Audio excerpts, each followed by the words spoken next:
Assalamu alaikum warahmatullah. My name is John Fontain and welcome back to the Fiqh of Love. And we're here again joined with Dr. Muhammad Salah. Assalamu alaikum, Sheikh. Alaikum assalam wa rahmatullahi wa barakatuh. How are you doing, Sheikh? I'm doing great. Alhamdulillah. It's been a long journey so far.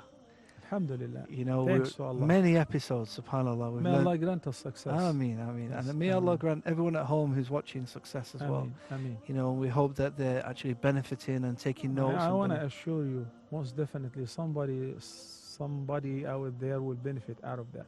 Yeah. A lot of youth are about to get married, and a lot of people are already married, and they will learn a lot out of that, inshallah. Yeah, inshallah. SubhanAllah, even just a small, learning something from every program, every little thing helps, you know, Correct. SubhanAllah. Correct. Now, in the previous few episodes, we were speaking about announcing the wedding, also the walima, you know, the celebration. And now the party's over. You know, it's time to go home. And the drums have stopped beating, and the heart is now beating. So today You're I a want poet, to, mashallah. I heard you were a singer too. before Islam, yeah, alhamdulillah. You know, you used to sing the marriage and love. They Yeah, go hand in hand. yeah, the famous song, Love and Marriage, they go together like a horse and carriage.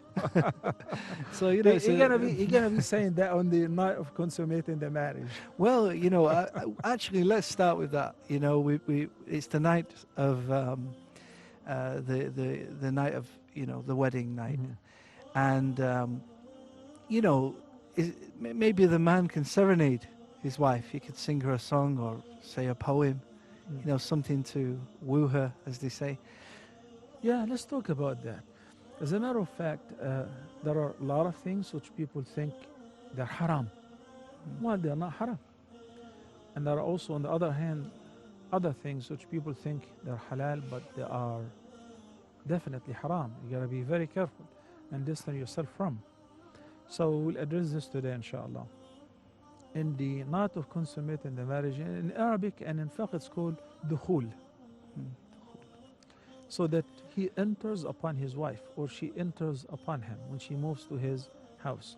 So in Fiqh they say, دخل بها, يعني he consummated the marriage already.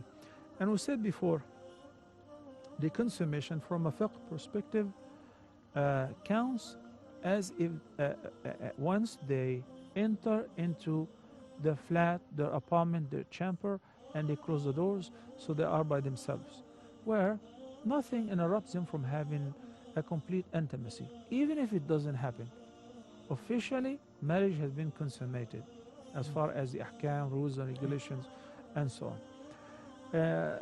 The Prophet ﷺ taught us some beautiful etiquette on that particular night. Two people who never been together for the first time on the first night. Nowadays, due to watching movies and, you know, the world has become like a small village, so what is happening in Las Vegas is being watched even in Muslim countries. So the youth are kind of educated, but not necessarily on the positive side. We want to educate them from the Sunnah side, what they should do. So the Prophet ﷺ taught us on that night and before the consummation of the marriage, once you are with her alone and you're officially married, people have left and it's just you and her, the Prophet ﷺ advised something beautiful. A dua, or the prayer, is the most efficient means of achieving anything. We hope and we pray that this marriage would last. And finally, we've come to the point where, as you said, the drums stop beating and the heart started beating. So the Prophet ﷺ advised that to put your hand, you're the man, you take the initiative. She's very shy. So you put your hand on her forehead and you supplicate, Allahumma inni as'aluka min khayriha wa khayra ma jabaltaha alayh. Oh Allah, I ask you her goodness and whatever goodness that you put on her. And I seek refuge with you against any evil that may come out of that. So this supplication is very important and is very beautiful.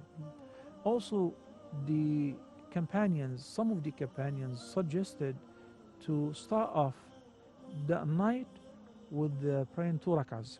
Mm. You see, the scholars and the companions cared a lot about pleasing Allah even on that night in order to be pleased by Allah, in order to be happy. Mm. On the other hand, you find people, because the girl is wearing full makeup, she missed Dhuhr, Asr, Maghrib, and Isha. Why she cannot perform wudu? If she makes wudu, she will mess up her makeup. Mm. And the guy is wearing the nice suit, and he's worried that if he were to fold his sleeves, they would wrinkle and so on. Mm. So they miss the prayers. Mm. No, no, no, no, no, no. Whenever it is the prayer time, I'm not a musafir. Mm. Offer your prayer. Mm. And don't worry about the makeup. Yeah, Don't worry about subhanallah. anything. And even before starting kissing and hugging and say, finally, honey, we're together alone and we achieved our dream. Allahu Akbar. You make wudu. If it was Isha, if it was Maghrib, you pray. And if there was no prayer, mashallah, you offered all the prayers. Pray 2 rak'ahs nafila. Mm. You're the imam and she prays behind you, the ma'moom. Wallahi, John, that is the greatest beginning ever. Subhanallah. And that inshallah secures the sustainability of the marriage and a happy inshallah wedding. Subhanallah. You know, Sheikh, I once heard a Sheikh comment on the Salah, you know, at the wedding night, you know, offering 2 rak'ah, and he said it's kind of a reflection of the marriage to come, that the husband is the imam, you know, his wife is following. If he makes a mistake, she's going to correct him and help him, subhanallah. And as you said, it's a beautiful Akhi, beginning. It means both of them are on the same page. Yeah. And their aim and their priority is to please the Almighty Allah. You know, everybody is excited. They want to get into conclusion. Yes. Finally, we're alone. We want to get intimate. Subhanallah. But we want to say, thank you, Allah, for giving us this opportunity, for making it happen.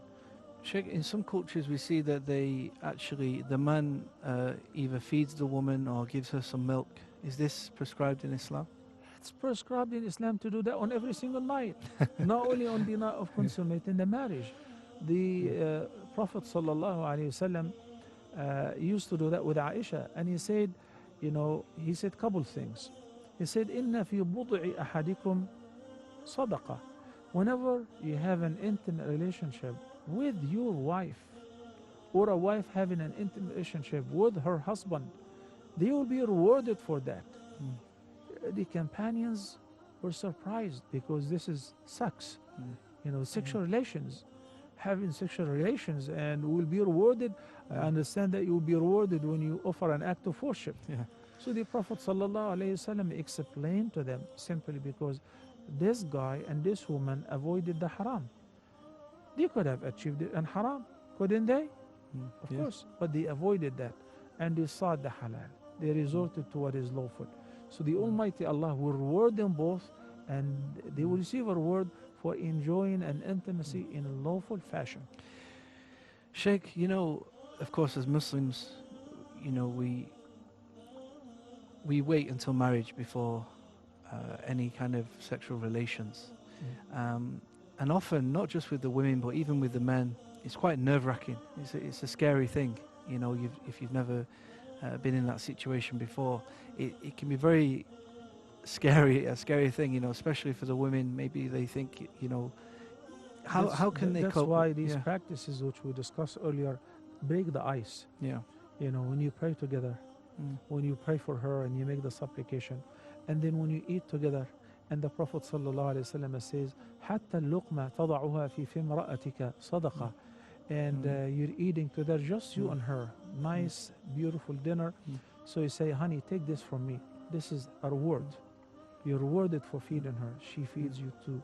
And you start off your life by words of love, by compliments, by showing her how much you're appreciative and thankful to Allah subhanahu wa ta'ala for blessing me with such beautiful bride. You're the best and the most beautiful woman on earth. It's okay to say that. It's okay to say poetry. And it's okay for her to sing for you. And it's okay for you to enjoy each other together in all the lawful means. No restrictions on that night except what Allah has made forbidden. So how would, I know this might seem a bit detailed if you like, but how would one kind of go about doing this? You know, You know, one of the benefits of having, mashallah, several wives for the Prophet sallallahu alaihi wasallam was to teach us how would the Prophet sallallahu alaihi wasallam deal with his wives while he is the greatest man and the most righteous at large. So there are a lot of lessons we're going to learn from the relationship of the Prophet ﷺ with his spouses and what they transmitted to us in this regard. But definitely, you gotta begin off this relationship with, you know, in English they call it foreplay, the kissing and the hugging, and most important than that, easing the way through soothing the relationship with good words. Jazakallah khair, Sheikh. We'll just take a short break and we'll be back to continue this, inshallah. Join us after the break on the Fiqh of Love.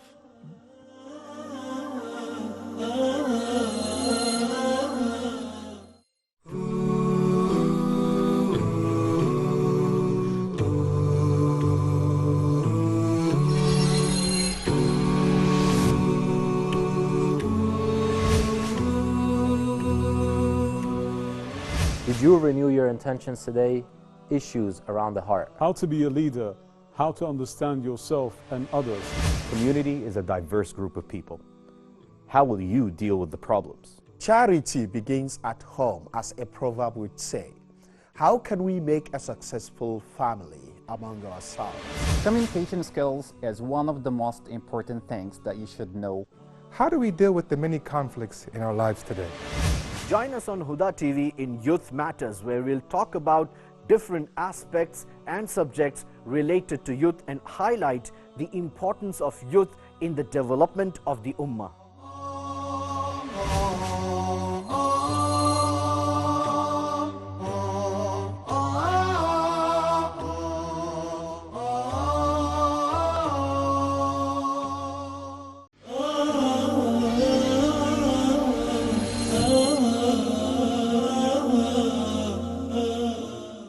Assalamu alaikum wa rahmatullah. Welcome back to the Fiqh of Love.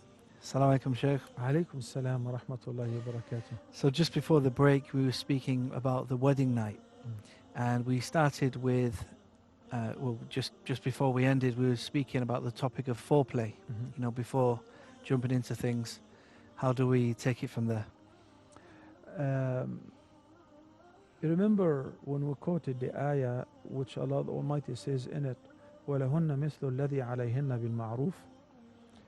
The ayah keeps a perfect balance between the rights and the duties of the couple. So Abdullah ibn Abbas radiyallahu anhuma, and he's the greatest interpreter of the Quran among the companions and the rest of the scholars, interpreted this ayah as follows. He says, I adorn myself for my wife exactly as I like her to adorn herself for me.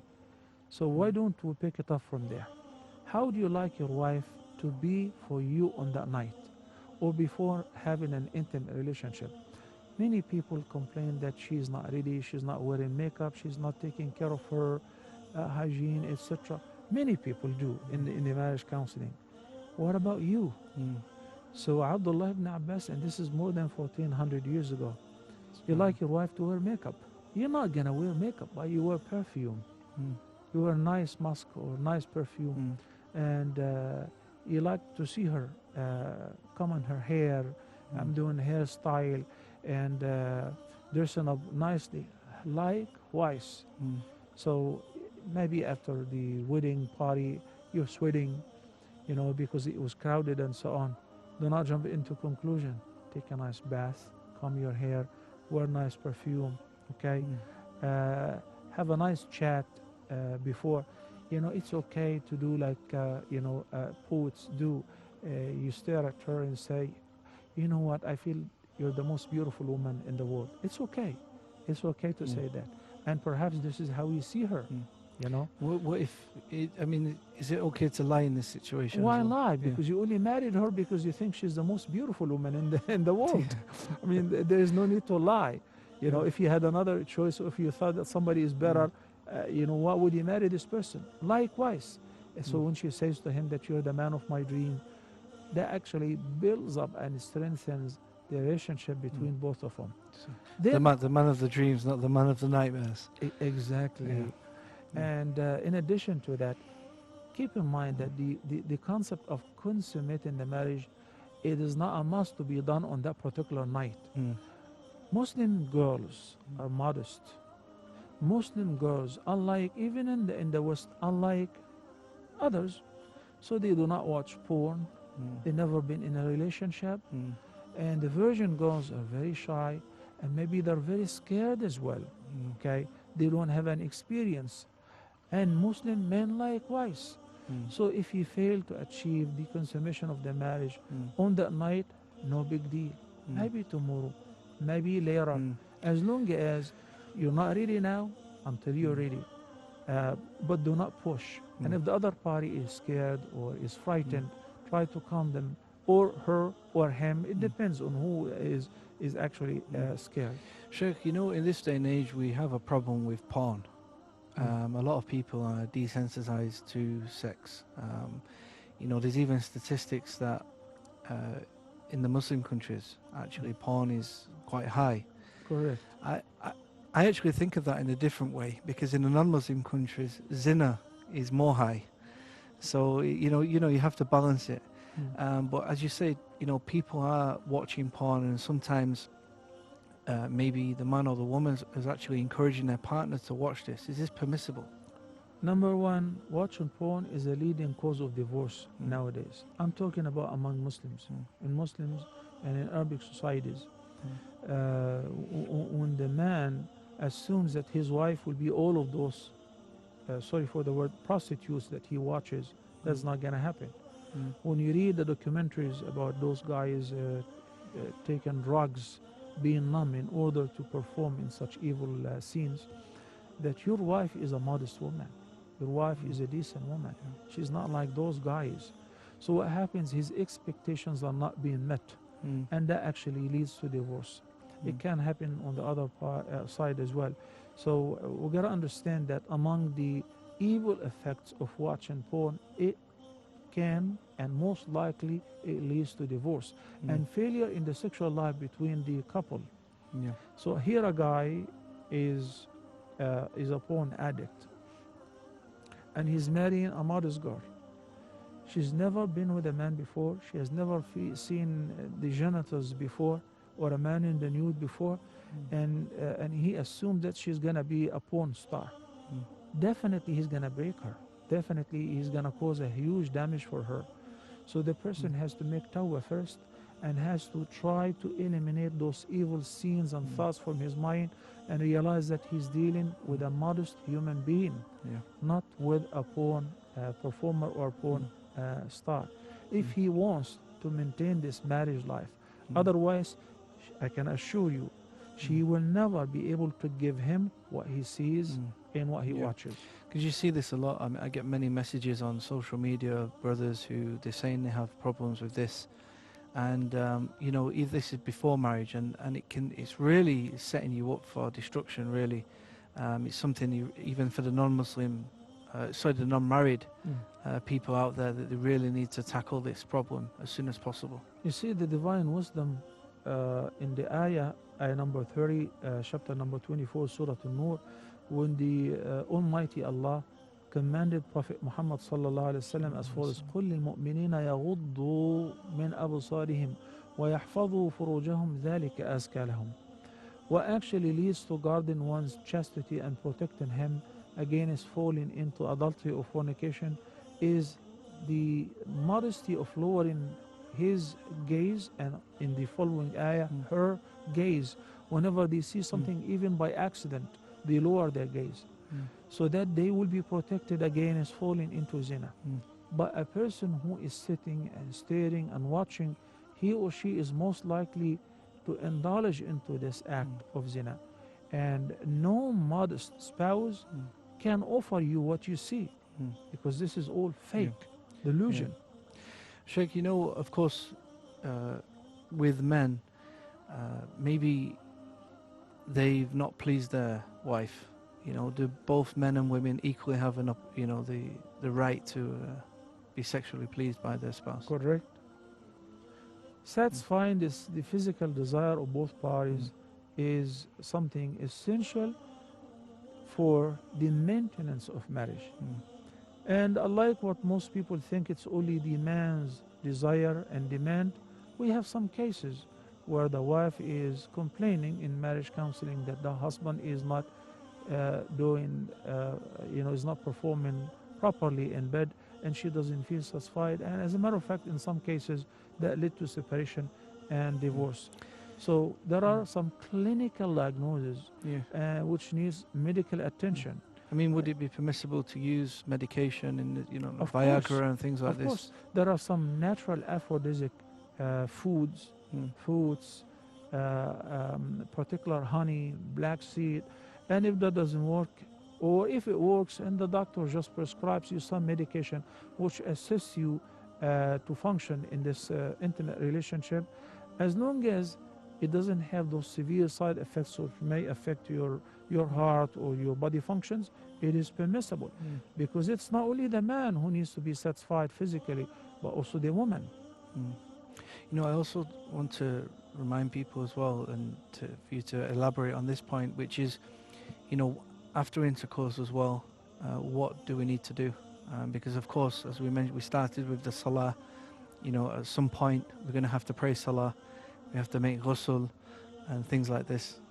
Yeah, I would be more than happy to address this, but still I want to comment on, sometimes the couple experience some trouble on consummating the marriage on that night. So the man has to be wise enough to assure his bride, saying, honey, it's okay, it doesn't matter, no problem. We'll try later. Perhaps when we go out, when we go for the honeymoon, let's go to another hotel, and I'd like to bring to the attention of the viewers, be very careful, because some hotels, unfortunately, they install some hidden cameras. So you got to be very careful with what you do in the hotel rooms, especially the couple who are newlywed. So assuring your wife that it is not the end of the world, and I love you in any condition, and we'll try it later, some other time, that give her confidence, self-esteem. It doesn't break her. She doesn't fall into depression. Okay, you gotta understand also, girls who never been out of their parents' houses, and all of a sudden she's not in her room, she's not with her dolls, she's in the arms of a man for the first time, isn't easy. Okay, so take it easy. Then after having such a relationship, it is recommended to, if you want to sleep, if you want to start another relationship, an intimate relationship, is to take a break in between, perform wudu. But if there is a prayer time which is due, then in order to be able to pray, you both must perform ghusl. What is ghusl? It's not just taking a shower.